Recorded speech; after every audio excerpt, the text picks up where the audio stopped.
Karen, I would like to move on with you.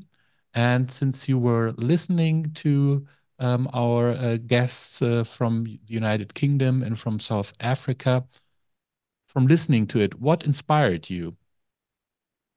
Yeah, I have to say that we're facing very many similar problems. Nita's emphasis on the homogeneity of professors is something that is confronting us as a big challenge in Germany. Maybe not for the same historical reasons, but because our education system, higher education system, expanded very late in comparison to the Anglo-American world. And what Rajani mentioned in the end also about challenges, I think we all understand now how important diversity is for innovation, but mostly that has been reflected in terms of composition of research teams. And we need much more to bring diversity into the content of research. In that sense, I think we're facing exactly the same challenges. Thank you so much, Karen.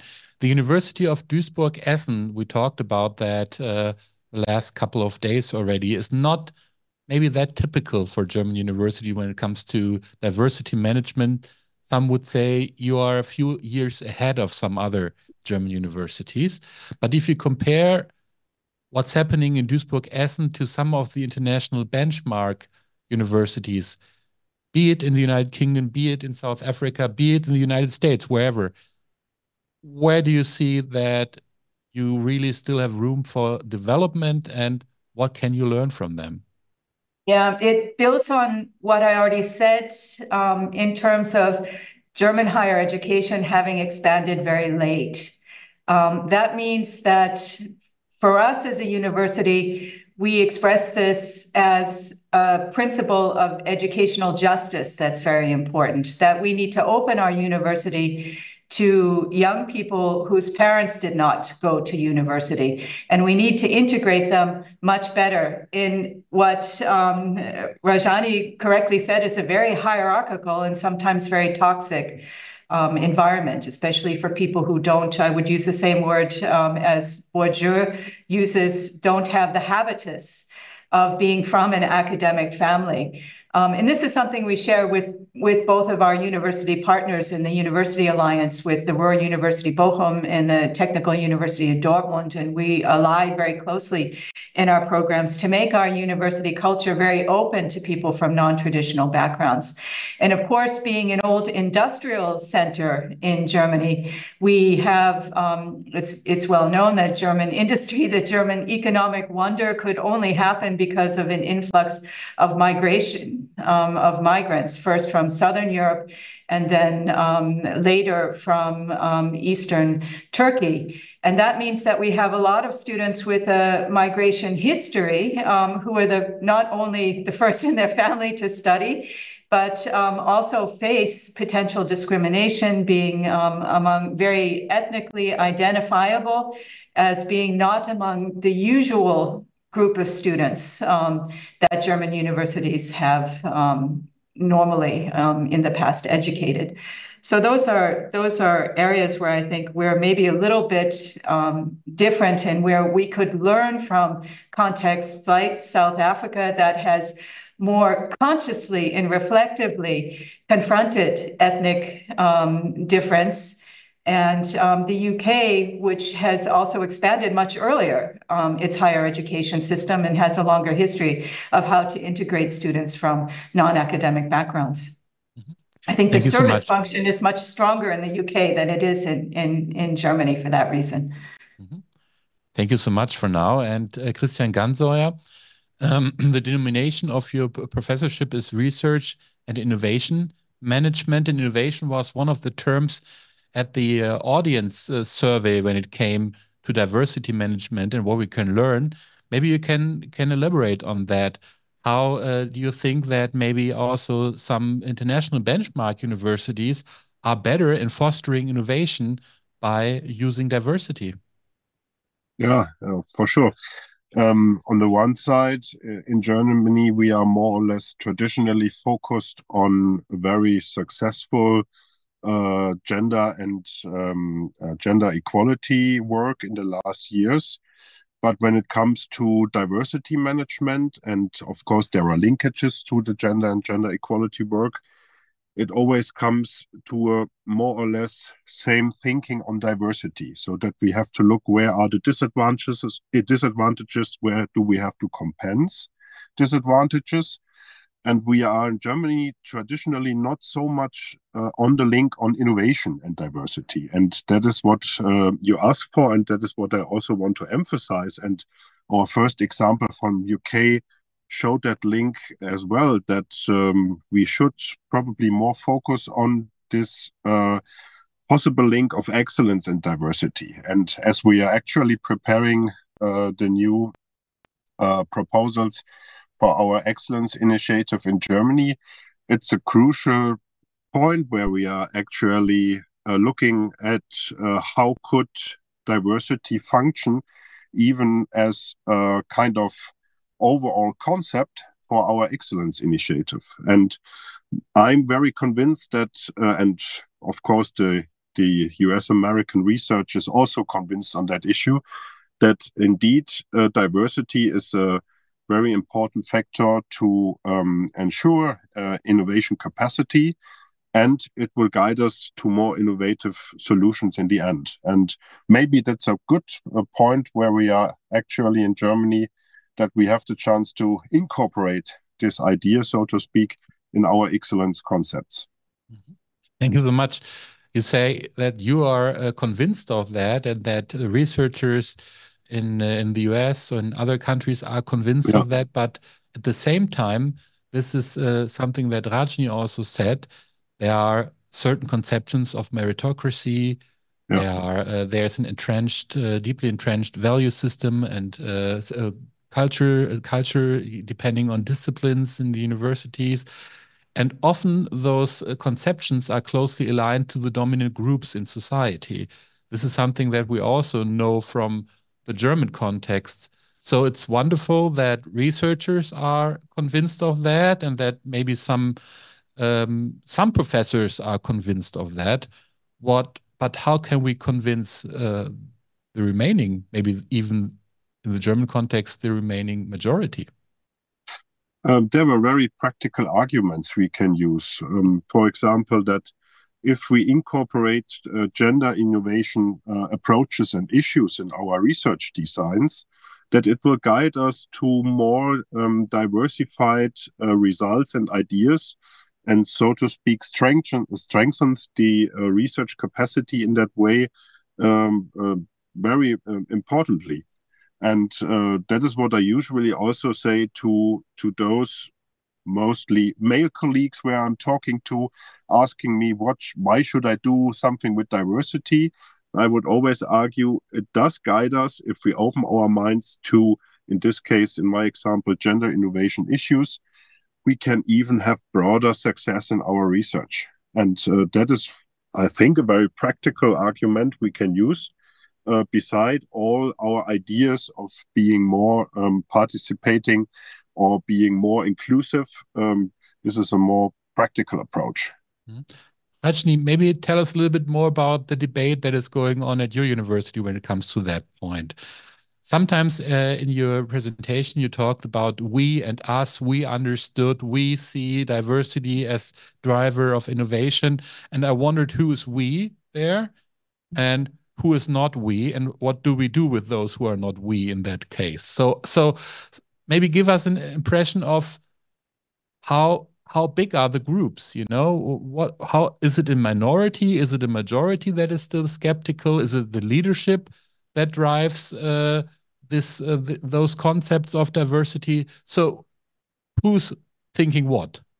I think so. I'll talk about not just the institution that I'm in now, but also some previous institutions that I've been in Britain and that I have familiarity and research with. I think it differs across disciplines. I don't have a kind of a quantitative measure, but I would say it's a significant group of people. So, for example, when the research culture proposals came out of the governance, national governance bodies, there was a lot of resistance where people, would say things like Britain used to be riding on the waves of excellent research and we were the thought leaders.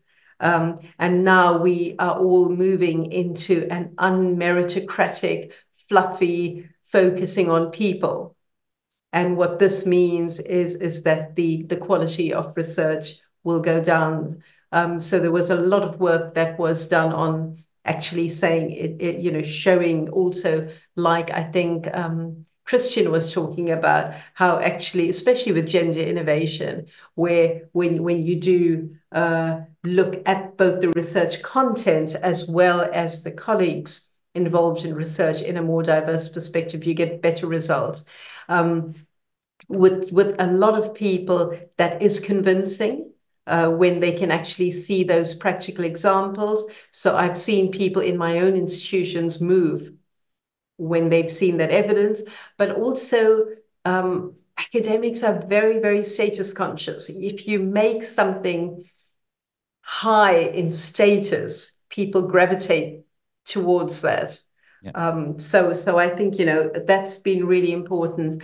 But also, I think I'll give another example from another university. I've had a woman colleague who was absolutely excellent. She brought in huge research grants. She was an amazing teacher. And we wanted to put her forward for a prize.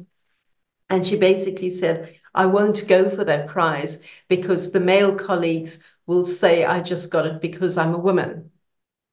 And one of the things that we then had to work with her is to say, well, how many male colleagues, who were they? And in the end, it turned out that there were 2 male colleagues who didn't have any grants themselves, etc. So we had to work with her and basically say, why do you care?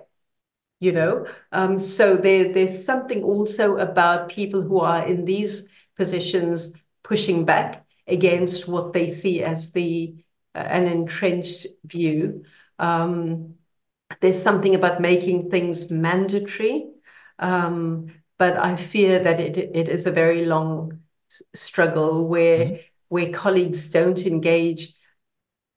Universities haven't really gone after them in a concerted way, because that's just not the way that universities operate.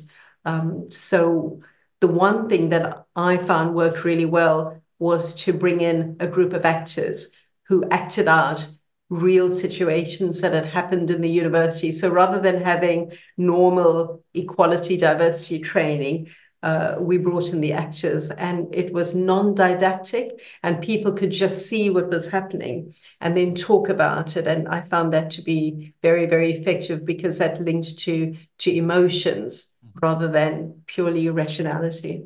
Very interesting example. Where did the actors come in exactly? Was that at some university event or was that at some... where did you engage them? Or how did you engage them? Where did they play their play? I had hijacked. So I thought that if I would call people to a specific training session, they might not come. So I actually hijacked existing all-staff meetings, town hall meetings, meetings of university executive boards, etc., and basically said, can we have 3 hours? So they were kind of locked in the room in a way. It would be very hard to leave. But once that started, they did engage and people asked for more. So I think that's quite a positive way forward. Wonderful. Thank you so much. Those are exactly the things we can learn from each other, I think. So, Nita, does it sound familiar, this conflict that Rajani was just talking about? Yes, certainly. And I think, as Rajani was talking, it reminded me of some of the challenges that we're facing now. It tends more towards classism. So, so it's how do we get everyone in the same room to be respectful of one another, no matter where you come from, what your basic education was, whether it's a private school, whether it's a public school, and how do we get everyone to realize that we are all people first and need to be respectful of one another. And one of the public holidays that we have in South Africa is called Heritage Day. And we are, it's a day where we are encouraged to embrace our heritage and to acknowledge it and recognize it and celebrate it. And we use this as an example at the university to celebrate everyone's different heritages, on campus. So cultural, we have such diversity in terms of culture, religion, and the whole range of diversity. And we make quite a big deal about this, where so often people are locked within their own little sector and they don't have exposure to other people's cultures, religious beliefs, music, dress, food, whatever it is. And we sort of bring all of this together on campus, where people are then exposed to a myriad of cultures. And suddenly there's an appreciation. We encourage people to dress in different cultures, and not just within South African cultures, but African as well as then global, because we have international students as well on campus. And it's an opportunity to learn to something different about another person's background, to celebrate it, to respect it. And we find that actually does break down boundaries. So I think, listening to Rajani, listening to Karen, it's universal, whatever our issues are, because generally as a human being, we struggle with anything that's different. And for me, it's how do we encourage inclusivity in a way that's natural and organic?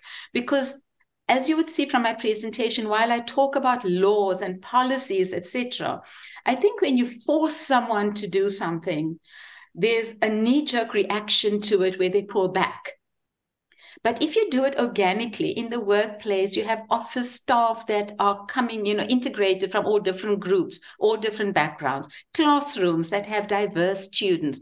It forces people to engage with one another and to actually forget about those barriers and learn from one another. So, I think the challenges are universal, but how do we make sure that change happens organically, for me, is the big takeaway from this. Thank you. Thank you so much. Karen, so from what you have heard, some concrete examples how to move towards more diversity and how to make people understand the value of diversity also for themselves, even if they may not believe it before. Maybe you can also give some examples of what works at Duisburg-Essen. Yeah. Again, I come to some of the similarities. We, for example, hijacked a yearly meeting of the university rectors and all of the deans to bring in external unconscious bias training, where everybody had to do it for 2 hours. And that was a really great experience. Through one of the things that they had us do, we had to separate ourselves out, those who had come from a family whose parents had studied and those who did not. And we learned that, in fact, half of us also have a non-academic background at the level of the highest university leadership. And we have so little information about actually our own diversity. We can see that most of the professors are white German men, but still there's some diversity hiding in there in terms of class differences. And once you start there, then people get more open to other dimensions of diversity because they can relate from their own experience. And I think that's very important. Also, similar to the Heritage Day in our summer festival, it's really a festival of all groups at the university, and we have a very strong international component that the international students all get a stand. And then I go around with 3 or 4 colleagues and we have a prize for the best stand. And that makes then the international students very visible. It recognizes them, it honors them. that kind of activity is extremely important in everyday university culture to turn diversity into something positive, something to celebrate, something to reflect. And that's why my Prorektorat, for the first time, we have a Prorektorat for diversity at the University of Duisburg-Essen since 2008, but for the first time, it has the label of university culture, because that's for us really the challenge now.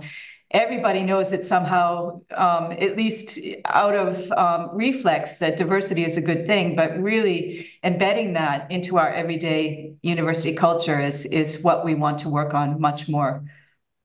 Thank you so much. Just a reminder to everybody who are listening and watching, you can share your questions, your comments with us, and I would like to introduce them into our panel later on. But before, Christian, I would like to ask you about the legislation. We talked about culture a lot, about university culture, about measures that can be taken within a university, but we also heard about the legislative framework in the UK and in South Africa. Do you think this is something we can learn from as well in the German context? Do we need a different and maybe additional legislation when it comes to diversity? We also heard, and Nita just said that if you have only legislation and maybe the culture is not there yet, that might also lead to a backlash in a way. So how to deal with legislation in the German context? I think we need both. On the one hand, we can learn from this legislation framework. Of course, it's a little bit differentially motivated, especially in the UK and in South Africa, as well as in the US as well. But we should not forget that we have already a quite strong legal act, the AGG, which gives us a lot of opportunities as well as good understanding of how to handle equality, especially also at universities. It's a law to foster equality in yes. German society, just to translate that. Yeah. It's in German, it's the Allgemeine Gleichstellungsgesetz, and it gives us already a lot of opportunities. As well as the perspective that when we look at the more constitutional surrounding in Germany, it gives us also many things where we can remind how positive diversity is connected in there. That does not mean that we will probably not need any kind of additional help from those giving us this legislational framework. But I think it could be more this factor of visibility we can learn from the other examples. I usually have the experience also as an auditor of the Stifterverbands audit Vielfalt gestalten that especially in Germany, we have the problem that many universities struggle with visibility for diversity. When I look, for example, at the US, I see that having a kind of small button at each office, I'm a safe space. You can be as you want. Or here is the role model campaign. We talked about, or Shire did that, we talked about being first academic in a family. And why don't bringing that to a kind of role model campaign that even a rector or president of a university or whatever could be a first generation academic. I think it's not only the legislative framework, it's also this factor of more visibility for diversity we can probably learn from the other cases. So let me just ask you an additional question to that. The German faculty at most universities, or the faculty at most German universities, Karen said there's maybe some hidden diversity, but overall it's not diverse at all. Most are male, most are white, most are of German descent. There are not even a lot of international professors at German universities. We are below 10%. And most international professors, and I always say that, and people find that funny, but I don't think it's funny, they're from Austria, most international professors, or Switzerland, or other German-speaking regions. So what does it say that we have this limited diversity, and how do we change that? I have a quite simple answer to that. Even if we are quite male, white dominant um, people at university making the decisions, we can focus our own inner diversity.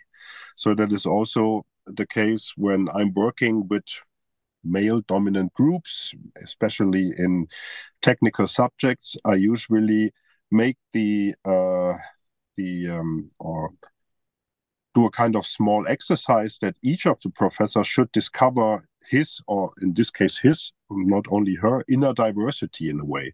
And educational background is one of the factors. Being an active father, for example, could be another one, or having any kind of other social diversity is also important. And my experience is discovering these, let's say, small diversities in our male dominant background.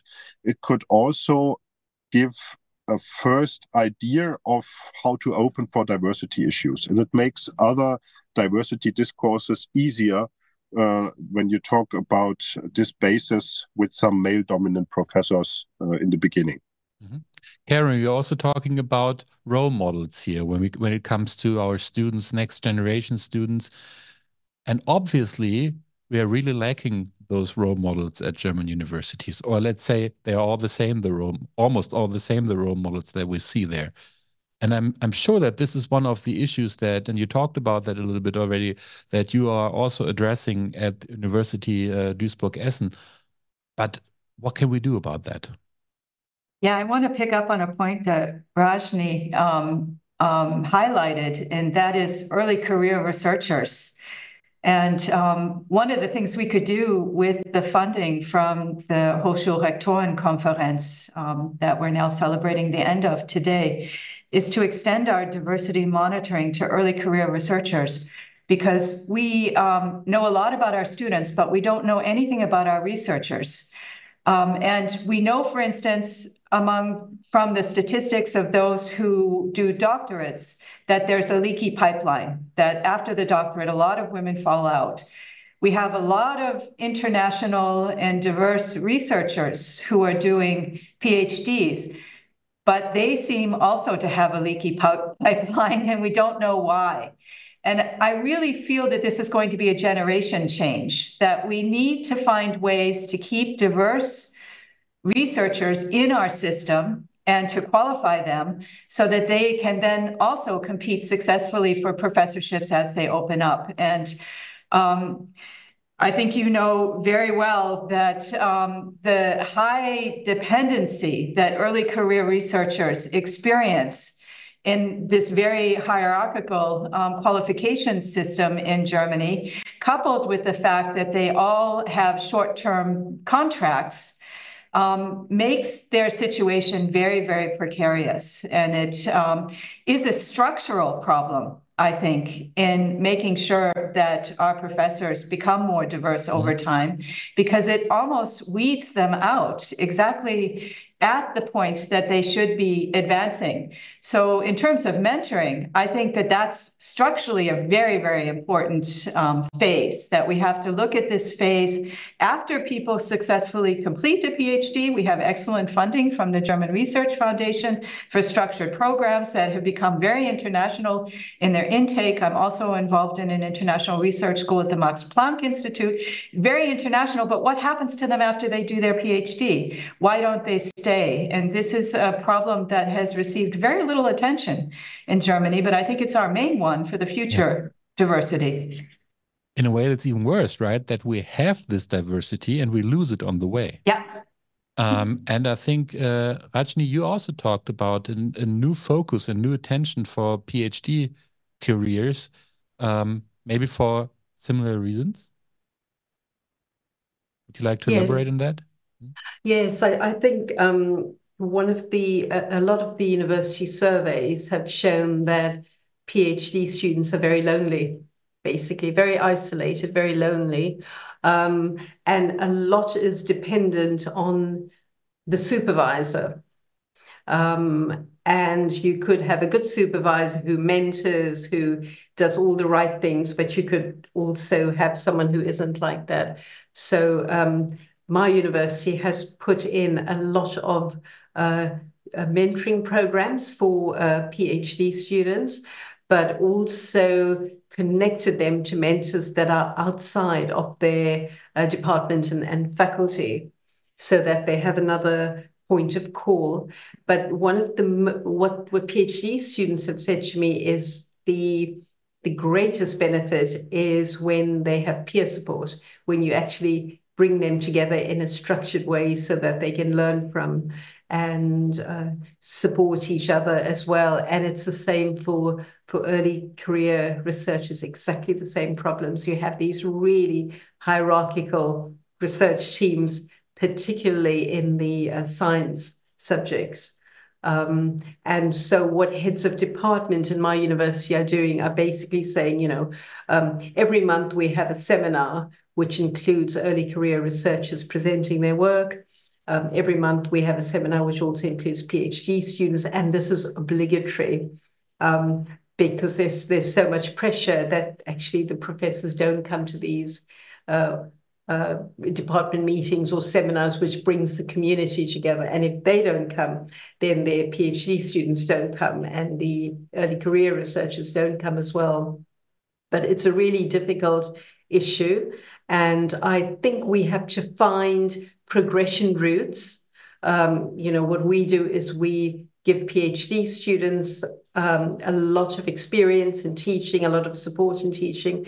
We also try to give them some support and experience in managing small projects, so that they know that they're very different routes through higher education, but also that there are external careers for them. So I think giving this like an apprentice position in a way straight after the PhD is really useful, because we then, you know, it takes us so long to bring in diverse PhD students, and we don't want to lose them. So giving them that a formal position in the institution that's just under a lecturer, that's not just really a postdoc because it's wider than a postdoc, is really useful.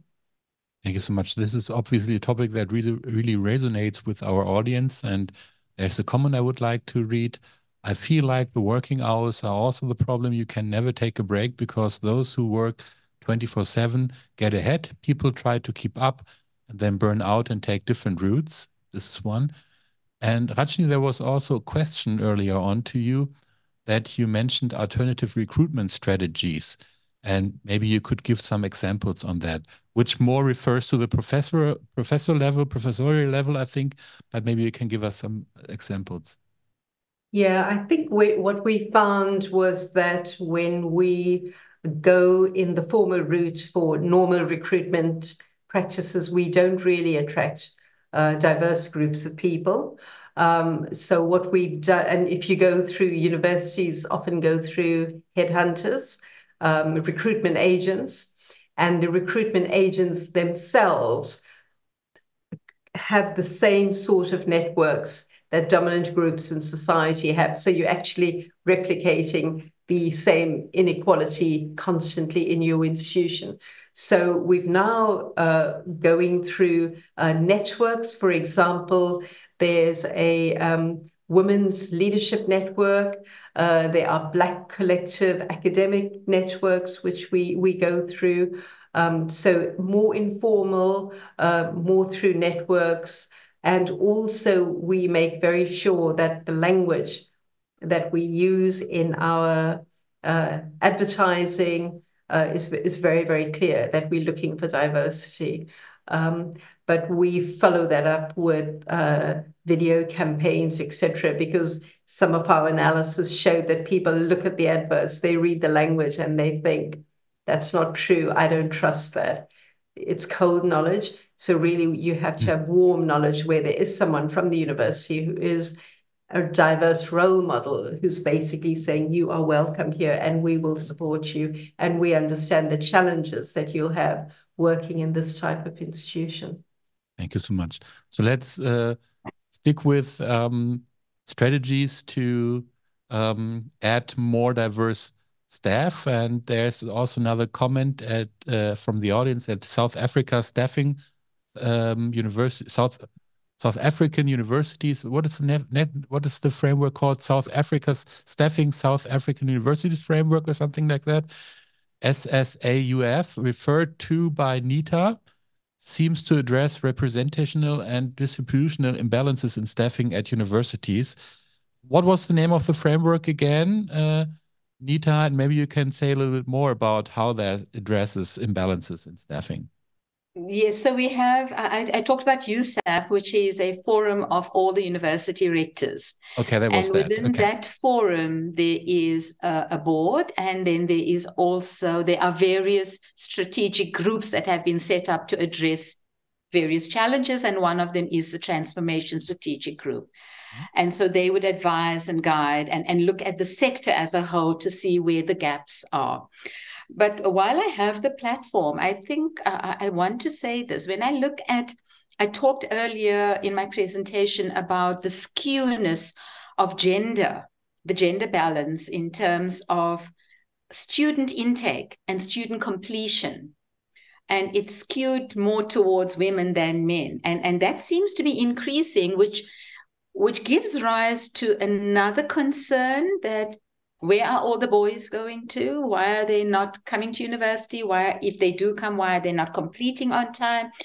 On the flip side of that, obviously, is with more women coming on board, more women completing on time, chances are in the years to come that balance with the gender balance within in academia will change as well. We are hoping that long term, that is what we are going to see. However, there's another dimension that we should not ignore. And I did speak earlier about context and location. And within South Africa, depending on where your institution is located, some could be still very conservative, whereas others are very liberal and progressive. The whole gender diversity debates that are taking place right now, and institutions being open and welcoming to gender diverse individuals is very important. And just yesterday, I was in discussion with someone very senior at another university who happens to be homosexual. And he says, what is your university's position on this? And he says, when he joined his current institution, it was frowned upon. And it took about 2 or 3 years before he felt actually welcomed at the institution. And whereas at UWC, for instance, in terms of gender diversity, we are more than welcoming, in terms of anyone coming to the institution without judgment of what your gender background may be. So I think with gender diversity also very high on the agenda currently, and gender neutrality debates, etc., the whole binary debates, we need to also look at diversity as being inclusive of that particular group and not just race and gender issues, race and age issues as well. Thank you. Thank you so much. I mean, as you just mentioned, there are a lot of different aspects of diversity, and sometimes, at least this is from what I see at the comments from our audience, sometimes we focus on certain aspects on diversity, and we may leave out or value less other aspects of diversity. And then sometimes there's even the idea, and this is one of the comment, that supporting one minority may be at the expense of another minority. And how can we deal with that? Is that something, Karen, that you would also agree with, that in the German context, we focus on just a few aspects of diversity and maybe even at the cost of others, minority or diversity issues?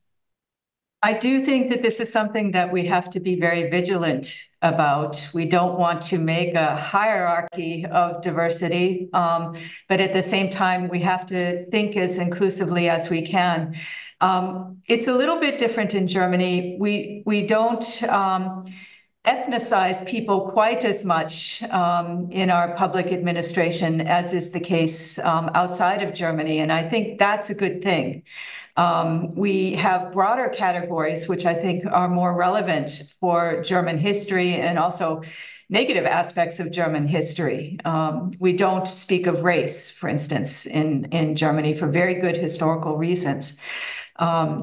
We have aligned actually our diversity programs now in a new diversity support center, which has a column of gender equality, diversity, and work-life balance in order to try to integrate, maybe in an intersectional way, these different dimensions of diversity. For instance, in the diversity column is our anti-discrimination officer, and that's where they make programs for unconscious bias training. Our family, we call it family with a star, and we define family as every situation where people take mutual responsibility for each other over time. So we actively work against the kind of traditional idea, which is very established in this region of Germany, of the professor and his wife and children. Some professors who are male have husbands, and some professors who are female have wives. And we have a very active group of LGBTQ administrators and professors who also have a tab on our portal, for instance, for their activities, and who we support also at our summer festival. So we have to break through also some of these traditional ways of thinking about human interaction and human relationships at the same time. And trying to actively do this in an intersectional way without having a hierarchy of diversity and broad categories is the way that we've found to be most comfortable within the German historical and cultural context. Talking about the German historical context, you said that it's a good thing that we don't discriminate by race, that we don't have those points at our statistics, for example. But at the same time, we talked yesterday and on Monday about missing data. We often don't know who actually is being discriminated against because we don't collect the data. And Christian, is that maybe even a problem that we maybe not distinguish between certain minority groups because we do that for historical reasons, but by not distinguishing, we miss out on discrimination?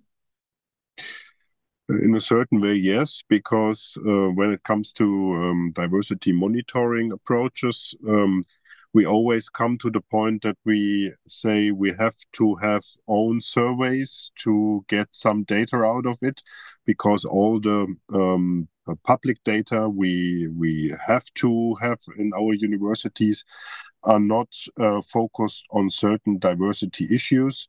That is where many universities are struggling, because having a very good developed survey system where we can take out some information about different diversity factors as well as the needs of different people is not so much established in our monitoring culture. So there are very good examples. UDE is one of the very good examples that have or had a kind of diversity panel where they got out information regarding diversity issues of at least students. We still have to work on this database. Yeah. This is something that I also took from our international presentations, that this question of data and of empirical proof in a way that diversity measures work is a problem elsewhere. And I think, Rajani, this is something that you mentioned, if I remember correctly, that you also have the point that you want to show that the measures work, but you don't really know how to measure it. Is that, did I get that right? Yes, it's very hard to know how would you measure a positive research culture. How would you measure the value that's been added by a certain policy or excuse me, strategy? That's very, very difficult to do. One of the things that we do is we have something that we call the culture conversations, where it starts with people talking about what matters to them, including difficult conversations. And we then have a culture conversation survey, where you have very, very short surveys that go out to all staff once a term, and then a longer survey. And we really try to look at that also in an intersectional way, where you see, multiple disadvantage that certain colleagues are experiencing, and what do we do about that? And I think the important thing about that is that we are now getting more and more staff who are using the survey. We started very low, but as staff saw that we were taking the survey results very seriously, and we're then coming back to them and saying, look, what we're getting from our community is these are the big issues, and this is what we are going to do about it. And then we survey again to say, so how does this now feel to you? Do you feel that we have progressed on this or not? That's been very useful to us as a tool for change. Thank you so much. I would like to spend some of the remaining minutes of our panel on the question of networks. And Karen, this is something that I would be really interesting to learning about, how you use your international networks that you have to learn more about diversity management, how to exchange good practice examples and lessons learned. So tell us about your network and how you use it in that regard. Yep. Well, first of all, our network begins locally with the other rural universities.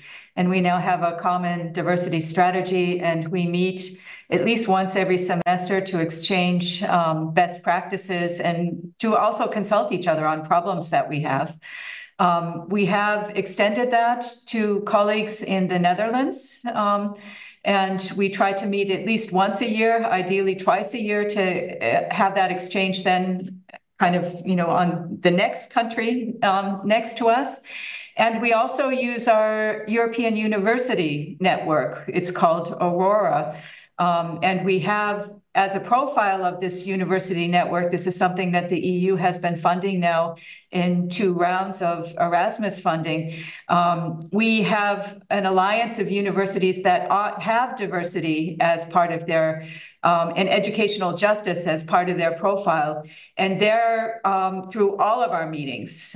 We meet twice a year biannually, and also the Vice-Rectors for Research and the Vice-Rectors for Education meet sometimes every month. And of course, through the EU funding, we have programs to develop common study programs. And one of our programs is focused on diversity studies.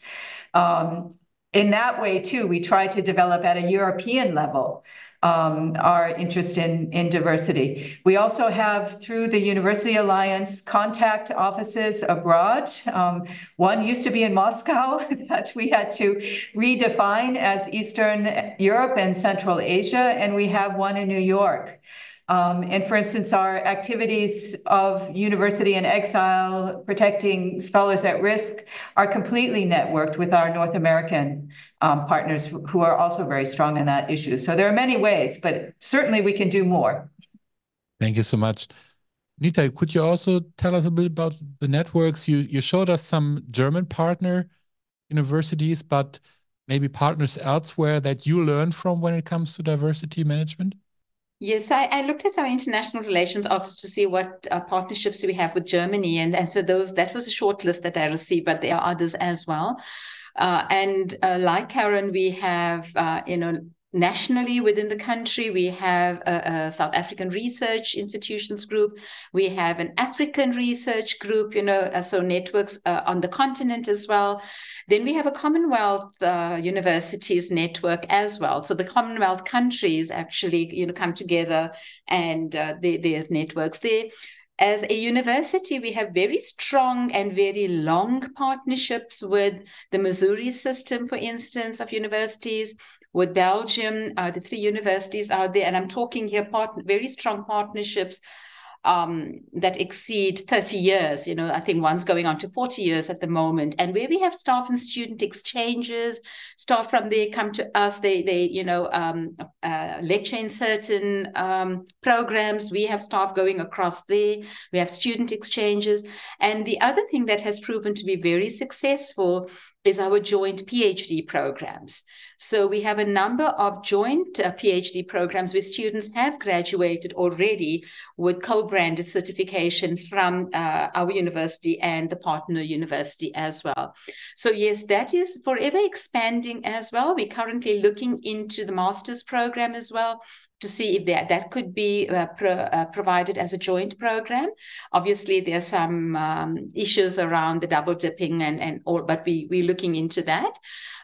So I think in terms of internationalization, you cannot not have these partnerships with the international institutions. So it's forever expanding. The ones I've named to you is a very limited list of partnerships. We have the the Norwegian countries. So there are a number of such partnerships, and they have been very successful over many years as well. Thank you. Rajani, I'm sure that you have a lot of international partners as well, but when it comes to diversity management, let's put it this way: from what partners you learn most, and maybe at what partners do you tend to look when it comes to talking about benchmarks?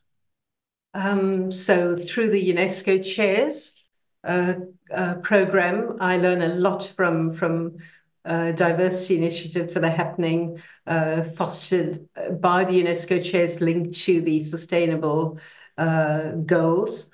But I think for me, program of work with Nelson Mandela University in South Africa, where we're looking at social justice, inclusive development, and the transformational role of universities, where we're linking up the research that we do to how we can change our own universities. But for me, the most interesting learning was working with Colombian universities, where when they finally reached a peace agreement, they had young people that were coming back from guerrilla organizations in the mountains and who had never been to university. They'd been out of society for a very long time in a movement, and they had to come back into civil society, and they had to work with students whose family were victims sometimes of those guerrilla movements.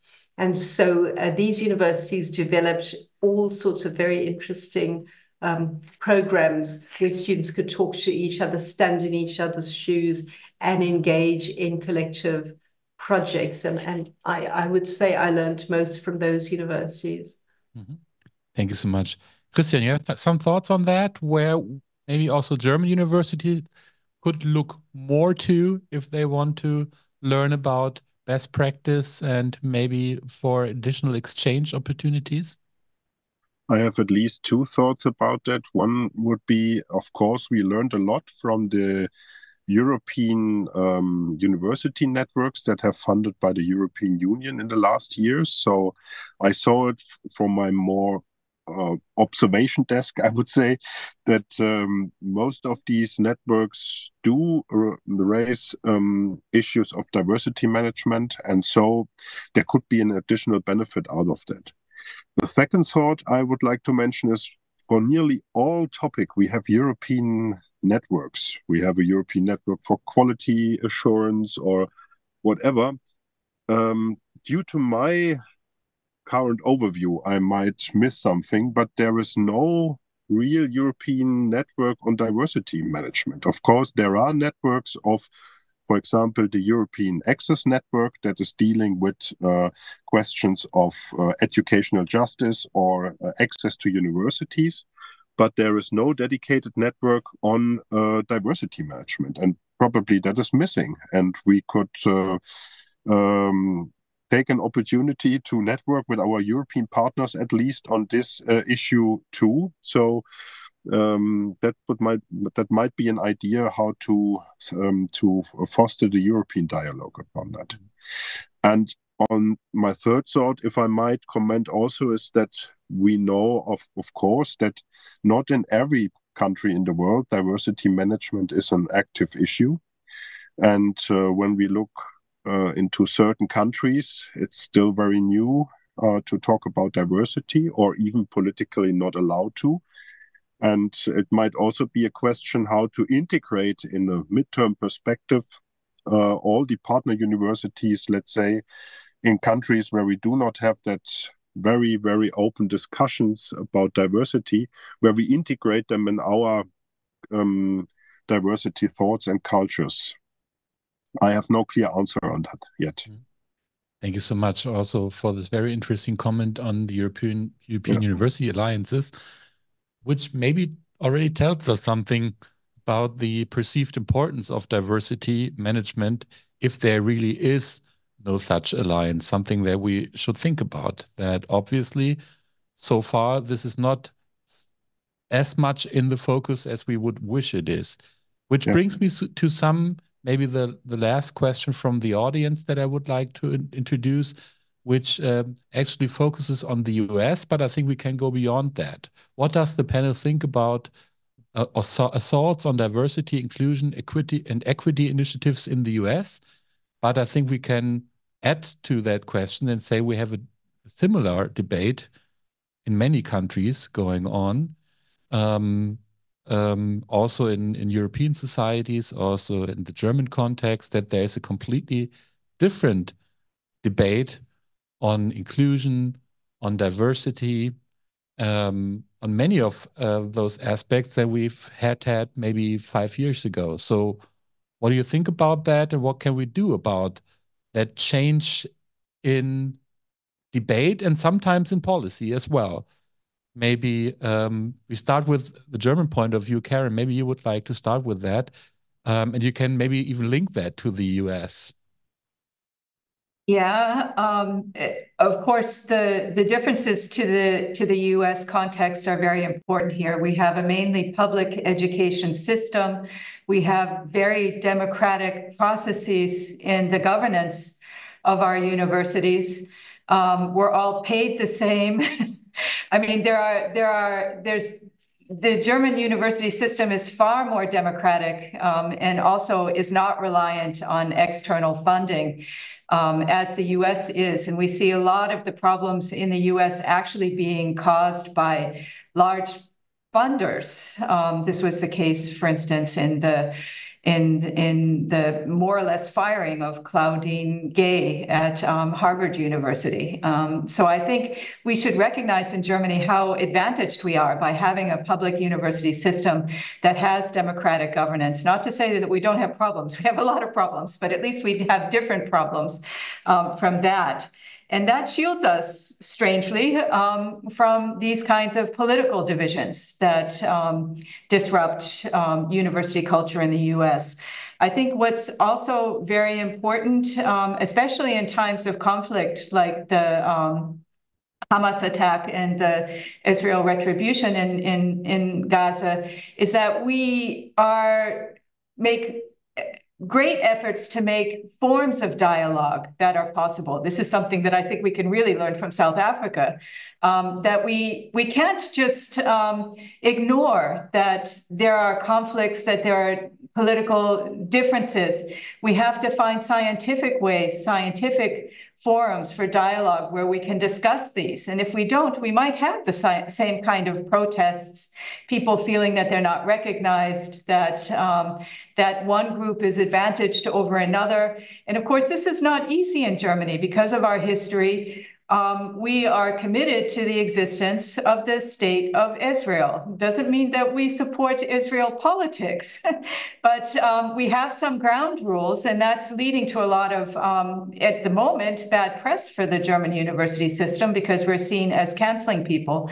But I think it's our obligation, it's our responsibility to explain our context also to the rest of the world and make it very clear that we have some ground rules that maybe other countries don't need to have because they have a different history, but we do. Thank you so much. And maybe, Rajani, you could also add to this assault, or let's say this debate about something we sometimes talk about, wokeism, or anti-wokeism, something that already was important to our conference yesterday and the day before, that there is this backlash going on right now.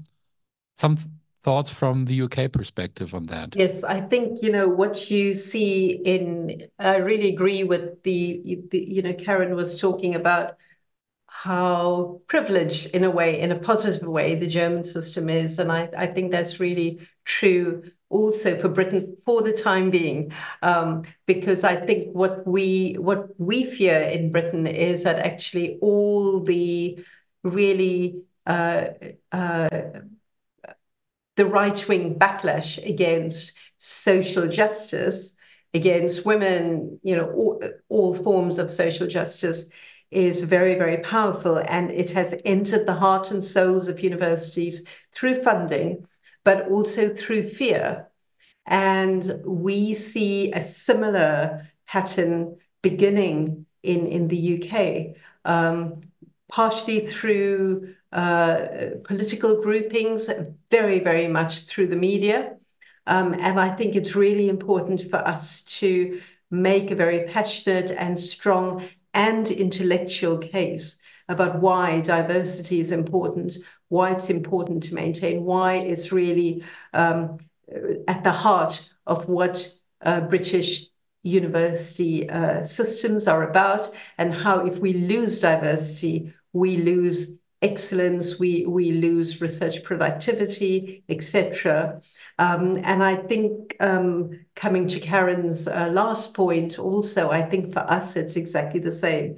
There is a really, really big issue on protest and freedom of expression and so on. And I think it is really our duty as universities to actually create the space for debate, for dissent, for protest that happens in a respectful and safe way. And that's going to be very, very challenging going forward. Mm-hmm. Thank you so much. So Nita, would you like to add to that? Is that a very Northern Hemisphere debate right now, or is it something that you can relate from a South African point of view as well? Let me just start first. South Africa is just such a complex environment. Try and wrap your minds around this little fact. There are 11 official languages in the country.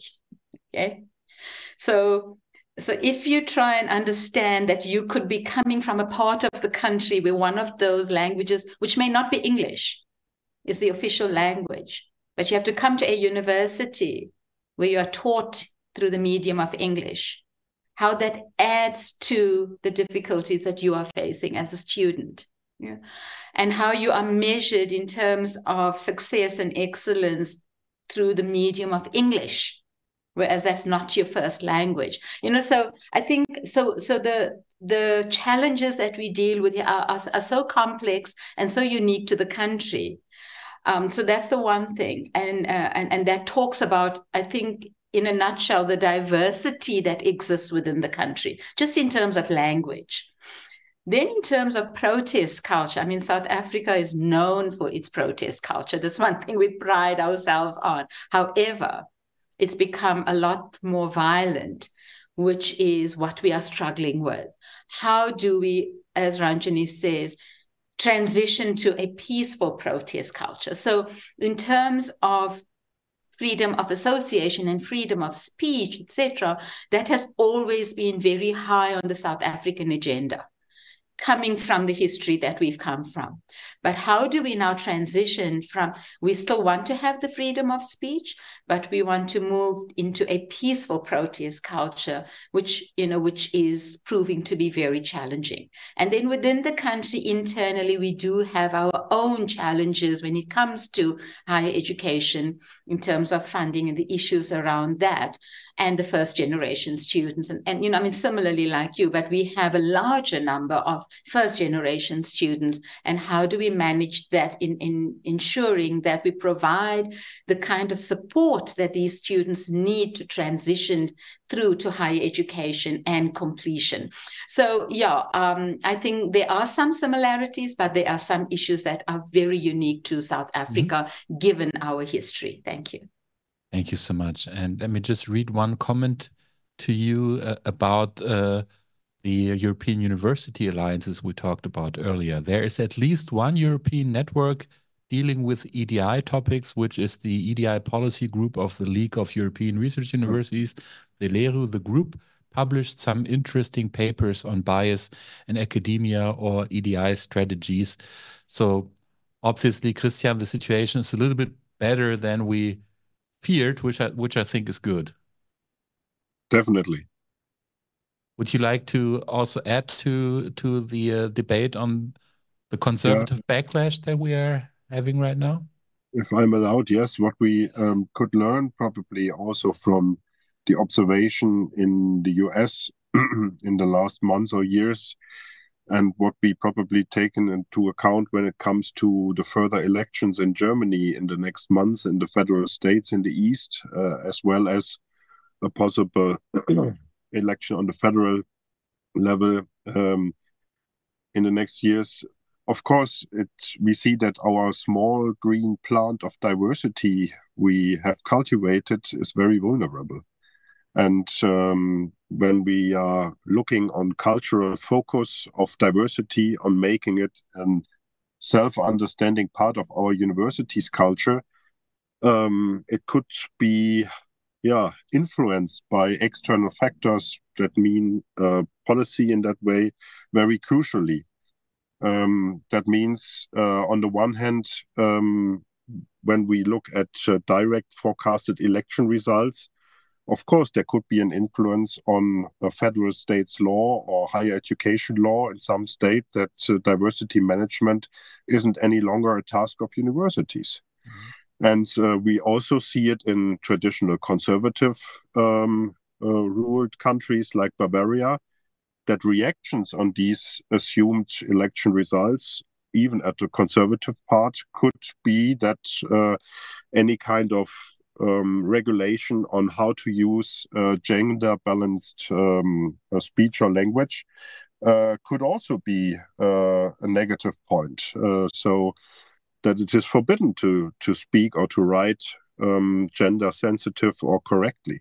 Mm-hmm. And so we needn't to look too far to other countries, to the US, but we can learn, as I said, how vulnerable our small plant is, and that we have to be very careful about that.